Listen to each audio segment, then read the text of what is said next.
Hi, my name's Chris Horton with MarineMax in Pensacola at Bahia Mar Marina, and today I'm on a 2018 Sea Pro 208. It's 20 feet 8 inches long. It holds 61 gallons of fuel, and the draft is only 12 inches, so if you want to get into skinny water, you can do that. Lockable rod storage on the port and starboard side. An extra large fish box.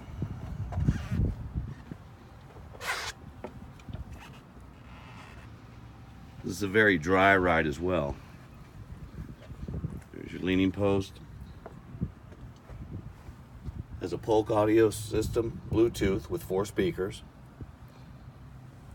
digital gauges, and stainless steel rocker switches instead of the plastic ones.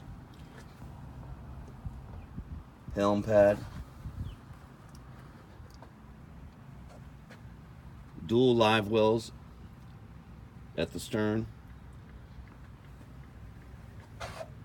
Jump seats that fold down. And another thing that I really like about these boats is the batteries, the fuel and water separator, the seacocks are all easy to get to.